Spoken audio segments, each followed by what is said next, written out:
Welcome to the Clyde FC podcast, match day live from New Douglas Park.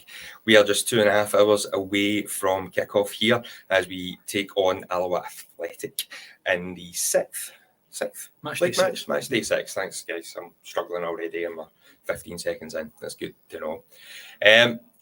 We'll look back on another disappointing weekend for the Bully, a second defeat in a row, and we'll look ahead to whether or not we fancy our chances to rectify that this afternoon. I appreciate that this is obviously the biggest event currently kicking off around 12:30, so we do thank you all for tuning in. Joining me today, I'm delighted to say as ever, I've got my right-hand man, the Clyde side, Clive Towsley, John Boyce. It's changed from Martin Tyler. I'm going to try and find an alliteration. Change it for you for every week. How you doing, mate? Yeah, not too bad. Disappointing couple of weekends, but looking to get back on track today against a team that we've done pretty well against last season. So here's hoping that continues into the 22-23 season. Yeah, absolutely. And I'm even more delighted, no offence, John, to say that we've got some new blood on the show, joining just to my right-hand side here for his podcast debut, following our very busy transfer window for the podcast team, is Matthew Muir. Thank you very much for joining us, Matthew. Welcome. More than welcome. Thank you. It's great to have new blood, and anyone that does want to join us, please do reach out. As we said, we'll never say no to more bodies and more opinions. It's all about talking Clyde. That's why we say let's talk Clyde. Absolutely. Right. So let's roll the clock back, guys. To last weekend. And Matthew, come to yourself first on this. A disappointing afternoon for the Bully Bee again at the Meadowbank Stadium. I don't know what I was about to call it there, the Meadowbank Stadium. We just never really, I say we never got going. We had plenty of chances, we just never took any, obviously.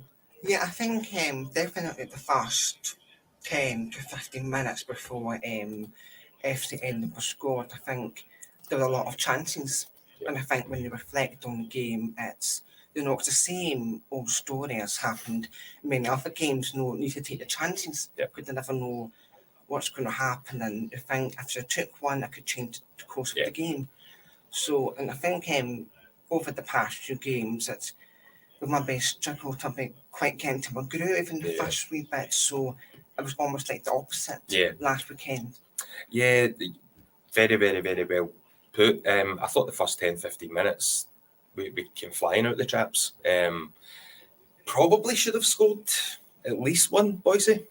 Yeah, no, definitely. We've started games well this season. Obviously, that's a good sign when you're 3 games in and you've scored 9 goals. That's kind of what you want to continue with. But, came out, had a few chances, playing some good football, which we're sticking to, playing it along the deck.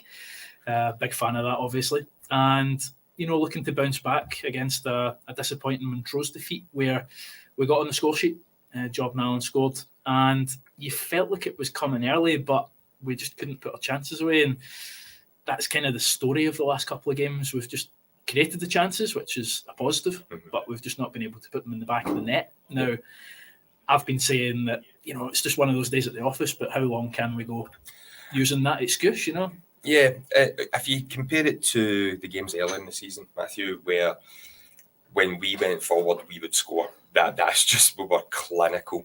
We were so clinical from the end of the first minute to the end. Unfortunately, last week, the first 15 minutes, I'm not sure if it was possibly Danny that said after the game, we had enough chances to win 2 games. A bit of a cliche, but absolutely, I don't think anyone can disagree with that. Even over the course of the rest of the game, there were lulls, but on another day we could have probably won that 4-2, and that's a wee bit crazy to say because we didn't play that well. Yeah, no, totally. We didn't play that well, and I think we need to look to obviously rectify that going into today. They've obviously mentioned about being clinical over the start of the season, and we need to try and get back into that rhythm, that routine. Yeah. And I think today's a perfect day to do that. Yeah, and I do think playing at home, I'm not sure where you guys sit in this, and this is very much just my opinion. It's not anyone at Clyde. I think the pitch for the last 2 games just was a bit too dry for us. You looked at our passes; they were not finding their men. Whereas I think here, pitch is heavily watered pre, during, and even after the game.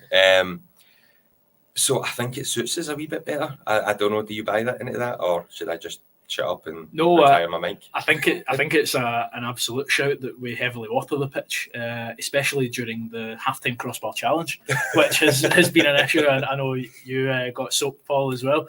Yeah. But no, it's great facilities here at Hamilton, and I think that really suits our kind of expansive passing football. Let's not forget that we are undefeated at home so far this season in the league, with 2 wins and a draw. So there's no better place for me than today to change things. You stop short of a prediction because the last few weeks your predictions have been horrible, and we're banning you thereafter until this losing run. We did speak about last week how I'd said, well, the week before, 2-1 Clyde, it was 2-1 Montrose, and then I said 2-0 Clyde, it was 2-0 Edinburgh. I'm just going to not say anything today, Paul.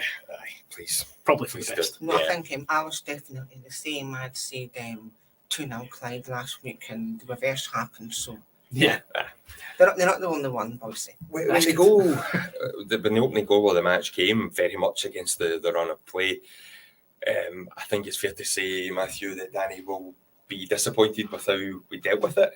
I think looking back, I think there might be maybe a soft foul in there. I think there's a slight nudge by Uzi C on Peter Grant to kind of takes him into Neil Parry, but you'd be hoping 2 players of their experience would deal with that a wee bit better.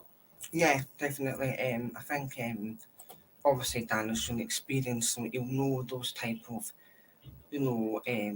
say mistakes. So assessing the stuff that needs to be rectified and ironed out.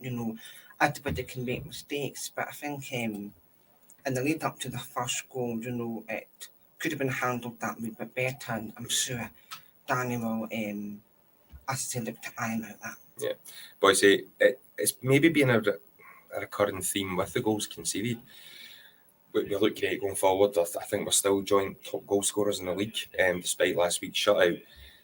But we're conceding on average about a goal a game for every 2 a game that we're scoring. I think it was on the Wasnet podcast that I was on the other day with some of the Alloa guys, and I was just kind of saying, look, you chop out that second fact and you're going to have a pretty decent season. Yeah, no, absolutely. Us this season reminds me of Ian Holloway's Blackpool back in the day. It's just scoring more goals than your opponents. Reference. Winning games 4-3 every game. And that worked for them. But no, I think we do need to work on our defending maybe a little bit. The first goal for me, you're saying C pushes them in the back. It's a soft one. For me, it's a bit comical, really, in my personal opinion. But 1-0 down, we had chances to bring that back at the end of the first half. Cunningham was through, played some nice stuff. Cunningham had a free kick narrowly go wide as well, showing that he's good at dead balls as well. But yeah, it just didn't end up coming, did it? Yeah, and I think then when you go into the second half, it's still only a goal behind. You look at the chances we did create. I was hoping just to see more of the same, because I thought, carry on as we are and we'll probably still get something from this game. Edinburgh didn't really try and turn the screw really to get the killer second. But we were just huffing and puffing, and it just didn't really come to much. It was only really after the second goal, which was very much the killer goal in this instance, that we started to kind of create more again, getting in behind the lines, and the introduction of Jordan Allen, I think, very much kind of assisted that, Matthew. Yeah, definitely. I think, as you say, we were sort of, puffing after the second goal, but I would say towards the end, we did try and get back in there, and Jordan Allen had definitely was a part of that, and then I think Cunningham as well. Yeah, I think having Ross Cunningham through the middle has definitely helped us this season. It's certainly helped him in his goal return. Would you like to see a return of an additional body up top, like a Jordan Allen, Boise, to help him? I think it brought even a wee bit more out of Ross last week once Jordan came on the park. Yeah, absolutely. I think we saw that the two could work really well at Queen of the South. Two boys up top playing off each other. I think Jordan Allen and Ross Cunningham mirror each other very well and complement each other. One formational tactic that I think is a big talking point over the last couple of games is the fact that we were playing really well up against the Kelty game, and then we changed to a back three, and then we had the two wing backs, and we've lost those two games. So maybe there's something in that. But I think it was a 3 at the back against Kelty, but we did still have, I think Paul Kennedy was still fit at that time. Yeah. So there was still more options, I think, to fill those wing back positions. However, obviously injuries have now stripped us of Barry Cudahy, Paul Cudahy, who can easily play those positions. But yeah, I would agree. I think it seems to be a talking point amongst the fans is the change to 3 to from the two centre halves. So would you, if Danny was in the room, and I'm just watching because he's got a habit of turning up here whilst we're live, would you personally go back to the 4 rather than the 3-5-2 or 5-3-2? I think the biggest thing for me, and it was shown in Edinburgh's second goal, which we can move on to talk about now, it was a kind of ball through the middle and maybe over the top as well. And for me, I think that the 3 at the back kind of were sitting unnaturally high. Maybe complacency in the fact that we do have 3 at the back, and that means that we're comfortable, and we can sit higher. Yeah. But if we just drop back a little bit, I think that 3 could be more effective. Obviously, I'm not a football manager. Like to think I am through the game football manager, but no, for me, I'd maybe like to see that deployed today, or go back to a 4. But then that brings another conundrum in the fact that we've got Stephen Fico back, who looked very good. He looked really good going forward. Got a bit of panache about him. Pretty good. It's the first time we've used that word in this. I was trying to think of something, but it's good. But no, I think we've got a good pool of centre backs now, and it'll be interesting to see who's starting. Yeah, I think the one big positive from last week, if creating chances isn't enough to keep some positivity around the game, the introduction of Stephen Fico after waiting quite a while for the work permit. How do you think Stephen did then in his half an hour or so? I think he did. I think he did play well. I think there's definitely a lot of potential in him, and I think Danny's mentioned Kitty if I'm wrong, but he's definitely got that influence. Yeah, he's a talker. Yeah, a talker, very, and I very think big on that.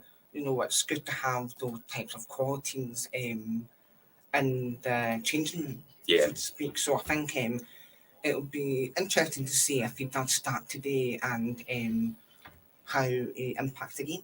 Yeah, we'll come to looking at our opponents today and how obviously they're likely to set up against how we can look to counter that. We'll look just very quickly. We'll talk about the SPFL Trust draw because it's been quite an interesting draw, it's fair to say. But first, we will quickly cover off our new segment, which is the 12th man, and this is just where we would like to take just a short moment to thank the good folks that help the club by shirt sponsorship. And this week we would like to thank the Glasgow branch and Jack and David Phillips, who have kindly sponsored the home and away jerseys of the just recently mentioned Stephen Fico. So thank you very much for your continued support, guys. It is very, very much appreciated. Okay, so guys, how's your Welsh? Non-existent, Paul. Not going to lie. So yeah, the SPFL Trust, and there's been a lot of discussion over the recent years on this. I think it's fair to say fairly divisive among a lot of fan bases with the introduction of coat teams, etc. However, from a Clyde perspective, it has thrown up a first in the sense that we'll be playing a Welsh team in what used to be known as the Challenge Cup. John, come to yourself on this one. What's your overall thoughts on that? Yeah, no, first of all, it's exciting. As you say, there's been a lot of talk about the Welsh and Irish teams coming into the traditional Challenge Cup, which, get fond memories of. not a good ending at McDermott Park. Penalty shootout, for 2006. memories. Yeah. But no, it's a good chance for the War League teams to get some proper silverware, and it's exciting because we're playing what is essentially everyone's going to call it a European tie. Clyde in Europe is what we've all wanted. Test ourselves against a good Welsh outfit. So Carnarvon Town, they are second in the JD Premier League in Wales, behind the New Saints. Okay. So they're also, I think, part of this year's Challenge Cup, aren't they? Yes, they are. Yep, Dundee, they are. I think they do. Yep. So yeah, looks to be a good draw. I'm not going to sit here and pretend that I know a lot about the players, but it'll be interesting to see how they play. Nicknamed the Canaries, of course. They'll be coming in yellow. Nice, I like it. I'm glad you pronounced them first as well, so I don't now need to. I can just refer to them as the Welsh Premiership side. Matthew, for yourself, is it? I think there's a lot of excitement in the fans. I think they would have perhaps preferred an away day. It would have been quite interesting. However, it is a home tie. We don't know a lot about them, but we've got to be fairly not confident, but happy enough that it's at home. It gives us a good chance of progression and a cup run. Yeah, definitely. I think being at home, it's a good chance to progress. It won't be an interesting tie, and it's a chance to make a place in the history book, so to speak. First time welcoming a Welsh side. So I'm certainly looking forward to it. Yeah, I will be brushing up on my Welsh for the podcast that day. We're hopeful that we might be able to get a guest on from our visitors, whether that's a fan or otherwise, just to give Clyde fans just another wee insight as to about the club.